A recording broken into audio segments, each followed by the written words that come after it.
Middle east में महायुद्ध की आहट, ट्रंप की चेतावनी के बाद कई देश ने खाली किए दूतावास, भारत भी अलर्ट है। Israel attack on Iran, Israel का ईरान पर बड़ा हमला, सायरन बजाकर नागरिकों को बंकरों में जाने की हिदायत दी गई। इजरायल ईरान पर तेहरान में विस्फोट किया गया, क्षेत्रीय तनाव में वृद्धि हो गई है और ये खबर बहुत जोरों शोरों से फैल रही है। इजरायल ने ईरान पर प्री एम्प्टिव हमला किया, तेहरान में कई विस्फोट किए गए, नागरिकों को सुरक्षित स्थानों के पास रहने की सलाह दी जा रही है।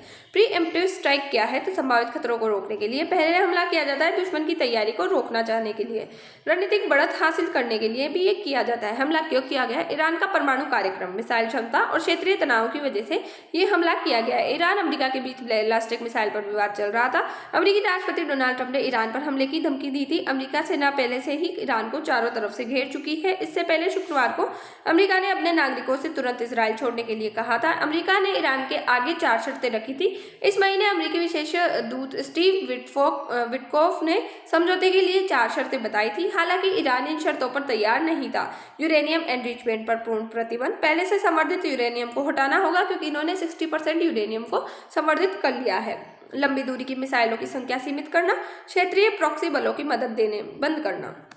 ओमान का दावा है कि न्यूक्लियर मटेरियल नहीं रखने पर ईरान से सहमति दी थी। यानी कि हमले से कुछ समय पहले ओमान के विदेश मंत्री जो बद्र अल बुसैदी है, उन्होंने दावा किया कि ईरान ने परमाणु बम बनाने लायक न्यूक्लियर मटेरियल कभी न रखने पर सहमति दी है और उन्हें इसे ऐतिहासिक सफलता बताते हुए कहा कि अमेरिका ईरान शांति समझौता अब हमारी पहुंच में है। अमेरिका के इसमें क्या रोल है? तो इजरायल का रणनीतिक सहयोग करता है, ईरान के परमाणु कार्यक्रम का ये विरोध करता है, क्षेत्र में सैन्य समर्थन से यहाँ पे विवाद खड़ा हुआ है। अमेरिकी उपराष्ट्रपति जेडी वैंस का बयान है कि हमें ऐसी स्थिति में पहुंचना होगा जहां दुनिया में आतंकवाद का सबसे बड़ा गढ़ ईरान परमाणु आतंकवाद से धमकी न दे सके। सन की क्रूर और दुनिया के सबसे खतरनाक शासन को परमाणु हथियार रखने की इजाजत नहीं दी जा सकती।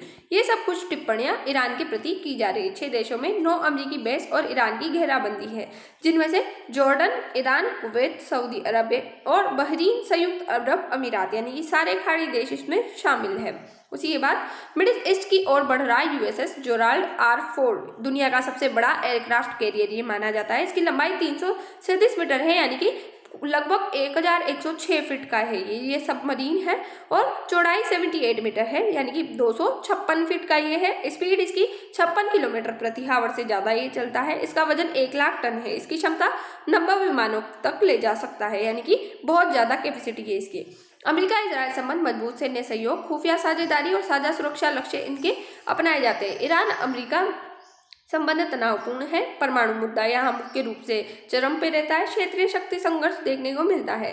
ईरान में मागेन यहूदा ऑपरेशन चल रहा है। इजरायल मीडिया रिपोर्ट्स के मुताबिक ईरान में चलाए जा रहे हैं अपने ऑपरेशन का नाम मागेन यहूदा रखा है। मागेन यहूदा एक हिब्रू शब्द है। मागेन का मतलब ढाल या रक्षा कवच होता है। वही यहूदा का मतलब यहूदा या यहूदी लोगों की रक्षा है, यानी कि कवच से यहूदी लोगों की रक्षा। इस तरह मानेंगे यहूदा का मतलब यहूदा की ढाल या यहूदी लोगों की रक्षा करने वाली ढाल होता है। ईरान इजरायल संबंध लगातार छाया युद्ध है।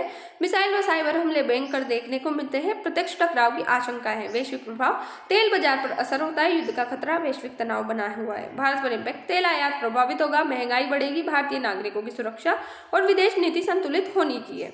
कंक्लूजन ये है, केवल हमला नहीं बल्कि शक्ति संतुलन की लड़ाई है। भविष्य कूटनीति पर निर्भर करेगा कि आगे क्या होता है।